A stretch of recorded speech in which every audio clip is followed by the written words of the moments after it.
द्वितीयः पाठः दुर्बुद्धि विनश्यति। यह क्लास 7th के संस्कृत द्वितीय पाठ है। पाठ का नाम है दुर्बुद्धि विनश्यति। जिसकी दुष्ट बुद्धि होती है उसका विनाश होता है। इसे हम पढ़ेंगे। अस्ति मगध देशे फुल्लोत्पल नाम सरह। मगध देश में एक फुल्लोत्पल नाम का सरोवर है। सरह का अर्थ होता है सरोवर। तत्र संकट विकटो हंसो निवसतः। वहाँ पर संकट विकटो नाम के संकट और विकट नाम के दो हंस रहते हैं। कहाँ पे रहते हैं? सरोवर में रहते हैं। सया सरोवर के किनारे रहते हैं। कम्बग्रीव नाम का तयोः मित्रम। जो संकट विकट नाम के हंस हैं उनका एक कम्बग्रीव नाम का मित्र है। एकह कूर्म, वह एक कछुआ है। कम्बग्रीव नाम का जो मित्र है वह एक कछुआ है। अपि तत्रैव प्रतिवसति स्म, वह भी उसी सरोवर में रहता है। मतलब कि उस सरोवर में संकट विकट नाम के दो हंस और उनका एक कछुआ मित्र जिसका नाम कम्बग्रीव है वह भी उसी सरोवर में रहता है। अथ एकदा धीवराः तत्र आगच्छन्। एक बार कुछ मछुआरे वहाँ पर आए। ते अकथयन्, उन्होंने कहा, वयम स्वः मत्स्य कूर्मादीन मारिष्यामः। वयम मतलब हम सब, ढेर सारे मछुआरे रहेंगे। वयम का अर्थ मतलब प्रयोग होता है वह हम सब के अर्थ में प्रयोग होता है। वयम स्वः, स्वः का अर्थ होता है कल। उन्होंने कहा कि वयम स्वः मत्स्य कूर्मादीन, मत्स्य कूर्म मछली और कछुए आदि, आदि मतलब आदि, मारिष्याम मतलब मारूंगा। वयम स्वः मत्स्य कूर्मादीन मारिष्याम, हम लोग कल मछली और कछुओं को मारेंगे। कुछ मछुआरे थे जो सरोवर के किनारे आकर के कहे कि हम लोग इस सरोवर में से कल मछली और कछुओं को मारा जाएगा। कछुआ तो सरोवर में था ही। अब उसने ऐसा सुना, उसका जी घबराने लगा, उसको बेचैनी होने लगी। अब वो क्या करे? क्या करेगा? अपने मित्रों से ये बात बताएगा कि भाई उसका कोई समाधान निकाला जाए। तो वही कहता है, एतत् श्रुत्वा कूर्म अवदत्। ऐसा सुनकर कछुआ कहा। किसे कहा? मित्रे, अपने मित्र से कहा। कछुए के मित्र कौन थे? संकट और विकट नाम के हंस थे। तो कहता है कि मित्रे किम युवाभ्याम धीवराणाम वार्ता। कहता है मित्रे किम युवाभ्याम धीवराणाम वार्ता श्रुता। किम युवाभ्याम, युवाभ्याम दोनों के अर्थ में प्रयोग हुआ है। संकट और विकट जो दो हंस हैं उन दोनों के अर्थ में युवाभ्याम प्रयोग हुआ है। मित्रे किम युवाभ्याम धीवराणाम वार्ता श्रुता। क्या तुम दोनों ने मछुआरे की वार्ता को सुना, उनकी बातचीत को सुना? अधुना किम अहम करोमि, अब हमें क्या करना चाहिए? कछुआ बहुत घबराया हुआ था। उसने अपने मित्रों से कहा, हंसों से, कि ये जो मछुआरे आए थे कहें कि कल सरोवर से मैं मछली और कछुओं को मारूंगा, तो क्या तुम दोनों ने ऐसा सुना? अधुना किम अहम करूँ, अब हमें क्या करना चाहिए? क्योंकि कछुआ बहुत परेशान था। हंस अवदताम, हंसों ने कहा, प्रातः यद उचितम तत्कर्तव्यम। चलो ठीक है, प्रातः जैसा उचित होगा वैसा किया जाएगा। कूर्मः अवदत्, कछुआ कहा, मैवम, ऐसा नहीं। तद यथाहम अन्य हृदम गच्छामि तथा कुरुतम, मैं कुछ ऐसा करूँगा कि दूसरे तालाब में जाऊँगा।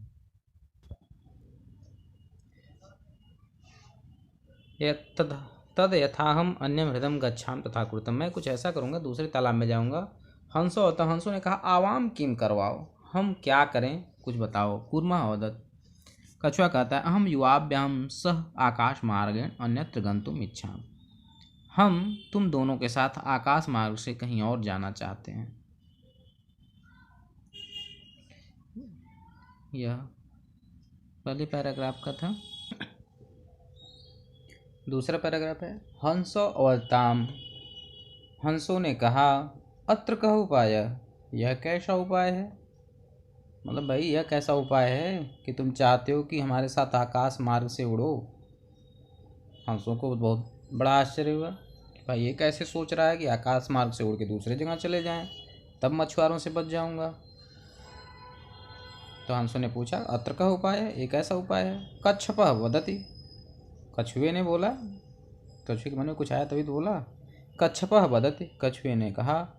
युवाम मतलब तुम दोनों, युवाम का अर्थ होता है तुम दोनों। काष्ठ दंडम, काष्ठ दंडम, काष्ठ मतलब लकड़ी, दंडम मतलब डंडा, लकड़ी के डंडे। एकम चंचवाधारयत, तुम दोनों काष्ठ दंडम एकम चंचवाधारयत, एक काष्ठ दंड को अपने चोंच में धारण कर लेना। मतलब कि एक लकड़ी का टुकड़ा रहेगा पतला सा, उसे एक तरफ से एक हंस और दूसरे तरफ से दूसरा हंस अपने चोंच में पकड़ लेगा। धार्यताम, धारण कर लेना, चोंच में पकड़ लेना। अहम काष्ठ मध्य, लकड़ी के मध्य में, अवलंब मतलब लटक कर, योयोः पक्ष बलेन, तुम दोनों के पंखों के बल से, सुखेन गमिष्यामि, सुखपूर्वक जा सकता हूँ। अर्थात जब तुम लोग उस लकड़ी के डंडे को दोनों तरफ से पकड़ लोगे तो मैं अपने मुंह से उस डंडे को बीच में से पकड़ लूँगा, और तुम दोनों जब उड़ोगे तो तुम्हारे पंखे के बल से, तुम्हारे पक्ष बलेन, तुम दोनों के उड़ने से मैं भी साथ में उड़ चलूँगा। हंसो अकथयताम, हंसों ने कहा। संभवति एषः उपाय, ऐसा हो सकता है, किंतु अत्र एकः अपायो अपि वर्तते, लेकिन तुम्हें एक उपाय करना पड़ेगा। सॉरी, अपायो उपाय नहीं, अपायोपि वर्तते है, मतलब कि तुम्हें एक काम नहीं करना पड़ेगा, एक परहेज करनी पड़ेगी, ऐसा कहा गया है। मतलब कि एक परहेज करनी पड़ेगी। क्या करना पड़ेगा?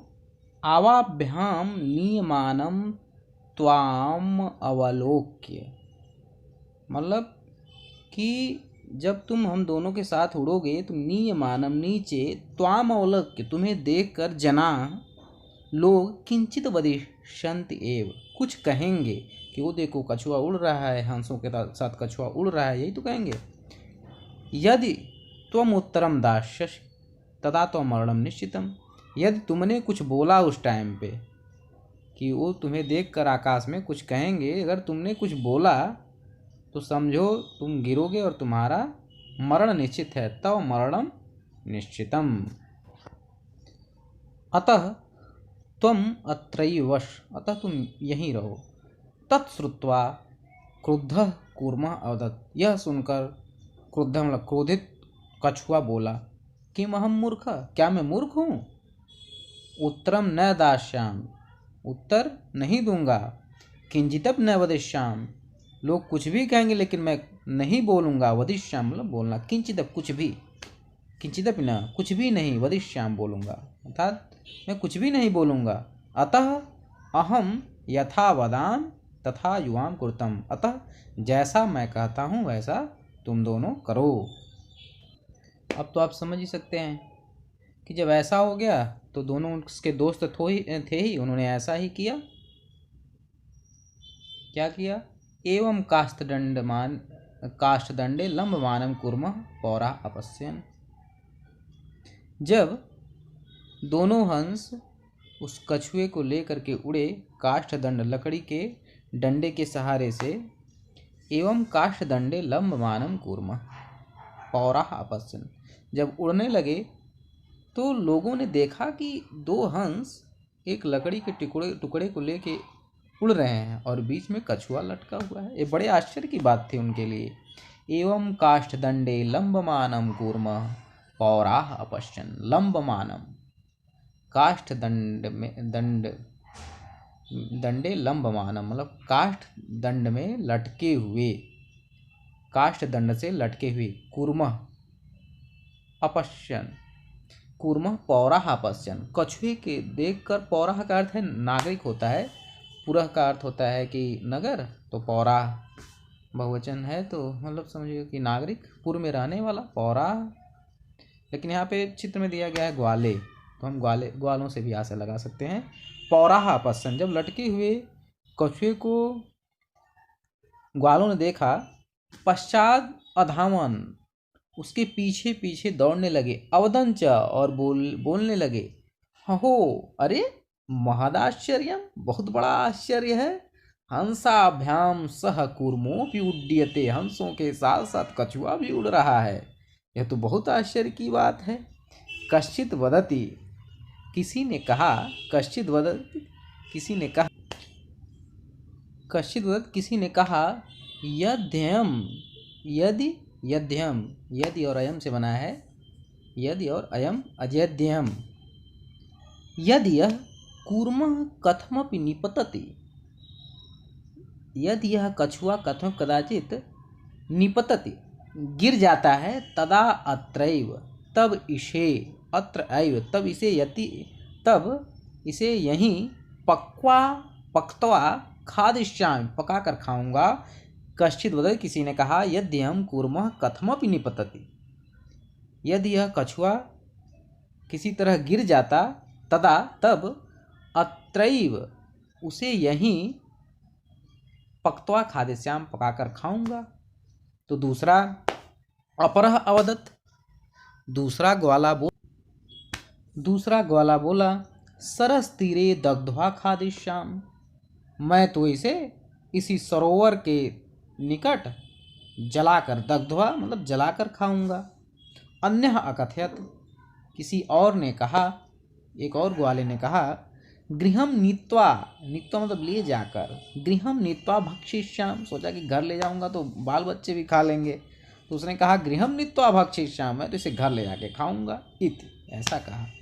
तेषां तद्वचनं श्रुत्वा कूर्मः क्रुद्धः जातः, तेषां उन सबके, तद तेषां तद उन सबके, वह वचनम ऐसे वचन को सुनकर, श्रुत्वा मतलब सुनकर, कूर्मः क्रुद्धः जातः, कछुए को बहुत बड़ा गुस्सा आ गया।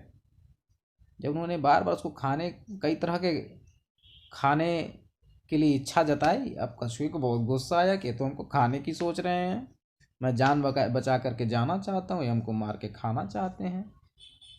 ऐसा सुन करके कछुए को बहुत बुरा लगा और उसको गुस्सा आ गया। और अब क्या होगा, जब उसे गुस्सा आ गया, गुस्सा आने में क्या होता है, बुद्धि भ्रष्ट हो जाती है। लोग ये नहीं समझ पाते हैं कि हमें क्या करना है, क्या नहीं करना है, बुद्धि विवेक नष्ट होने लगते हैं। अतः कभी गुस्सा नहीं करना चाहिए। अब देखिए, वो गुस्सा होता है तो उसके साथ क्या होता है, कछुए के साथ,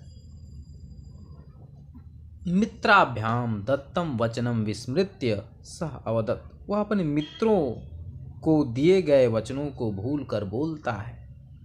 उसके मित्रों ने क्या कहा था कि नहीं बोलना है, लेकिन उसको अब याद ही नहीं रहा कि हमारे अपने मित्रों को मैंने क्या वचन दिया था, मित्रों ने हमको क्या समझाया था, उसे ये भूल जाता है। क्यों भूल जाता है? क्योंकि उसको गुस्सा आ जाता है, वह भूल करके बोल देता है, यूयम भस्म खादथ, यूयम भस्म खादत, तुम लोग राख खाओ।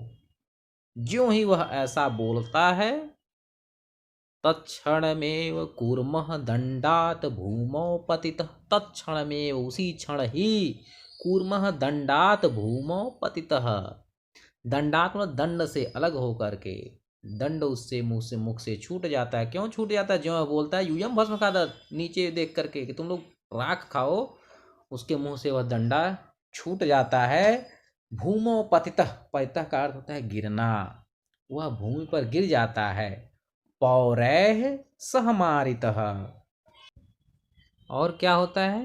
पौरैः सहमारितः, जो नागरिक होते हैं, जो ग्वाले होते हैं, सहमारितः उसको मार डालते हैं। अतएवोक्तम, अतः ऐसा कहा गया है, सुहृदं हितकामानां वाक्यं यो नाभिनन्दति स कूर्म इव दुर्बुद्धिः काष्ठाद् भ्रष्टो विनश्यति। अर्थात सुहृदाम हितकामानां वाक्यो यो नाभिनन्दति स कूर्मेव दुर्बुद्धिः काष्ठाद् भ्रष्टो विनश्यति। इसको समझने के लिए अन्वय भी नीचे दिया गया है। यो हित कामानाम सुहृदाम वाक्यम नाभिनन्दति, जो अपने हितैषियों का, सुहृदा हित कामानाम हितैषियों का, जो आपके हित की इच्छा रखते हैं, सुहृदाम मित्रों का, वाक्यम नाभिनन्दति वाक्यों का अभिनंदन नहीं करता है, उनको मानता नहीं है। स दुर्बुद्धि वह दुष्ट बुद्धि, मतलब क्यों? जब अपने हित की बात नहीं समझेगा तो दुष्ट बुद्धि है। स दुर्बुद्धि, वह दुष्ट बुद्धि कूर्म इव काष्ठाद भ्रष्टो विनश्यति। कूर्म कछुआ जैसे काष्ठाद को छोड़ करके और विनाश को प्राप्त हो गया, मृत्यु को प्राप्त हो गया, उनका भी यही हाल होता है।